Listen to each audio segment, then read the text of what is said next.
Bonjour, moi c'est Mathieu. Vous vous demandez peut-être qui je suis et c'est tout à fait normal, car finalement on ne se connaît pas.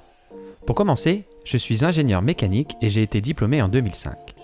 À la suite de mes études, comme beaucoup de jeunes, j'ai passé plusieurs mois à rechercher un emploi.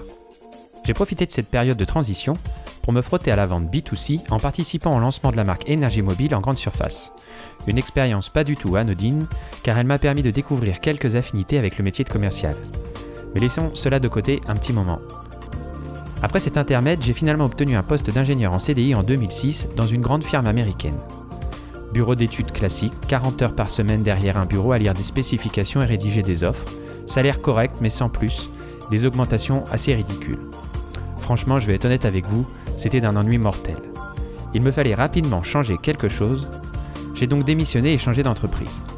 Mais de nouveau, une prise de poste dans un bureau, beaucoup d'ennuis. En prenant du recul, j'ai réalisé que j'avais besoin de bouger, d'action, de compétition, d'être au centre du jeu et de relever des challenges, chose que je ne retrouvais pas à l'époque dans un poste en back-office. En 2012, tout bascule. Mon portable sonne, un manager de mon ancienne entreprise veut me proposer un poste de sales sur le terrain. Il a dit qu'il m'a vu en situation face à des clients lors de présentations techniques et selon lui, j'ai le bon fit pour être commercial. Je lui rétorque que j'ai peur de voyager, que je n'y connais rien à la vente B2B, mais il sait être convaincant et me rassurer en m'expliquant qu'il pourra me coacher. Alors je décide de sauter le pas. Et c'est une vraie catastrophe. Des résultats nullissimes. Mon chef n'a pas le temps de s'occuper de moi, chaque voyage est une torture, mon anglais est rouillé et à la fin de la première année, je frise le banc de touche. Je ne prends aucun plaisir, je suis isolé dans cet échec, personne pour m'aider. Personne ne comprend les raisons de mes demandes de formation et je n'insiste pas car j'ai peur de passer pour un nul. Mon manager ne jure que par les chiffres, les résultats, je me sens complètement incompris. J'aurais dépensé 1 mois de salaire s'il le fallait pour sortir de ces sables mouvants. En décembre 2013, je reçois une convocation officielle par mon responsable de l'époque. La conversation est brutale, encore une année comme ça et je serai renvoyé. Il a donc fallu changer quelque chose et vite, car je n'avais aucune envie de retourner au bureau. J'ai alors décidé de prendre un coach anglophone. Julian, un head of sales extérieur à l'entreprise que j'avais rencontré par hasard sur un salon. Durant nos premiers échanges, il me rassure.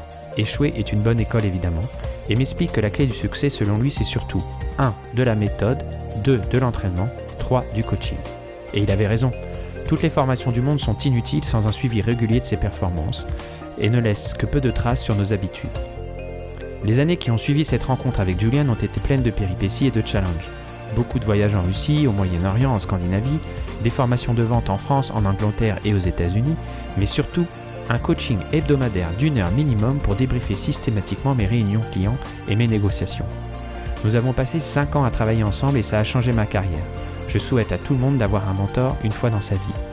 Cela m'a coûté de l'argent effectivement, mais le retour sur investissement a été énorme et ce jour, après avoir parcouru plus de 400 000 km, participé à la capture de plus de 100 millions de contrats, et manager une équipe internationale, je ressens toujours ce besoin d'aller sur la route et de vendre.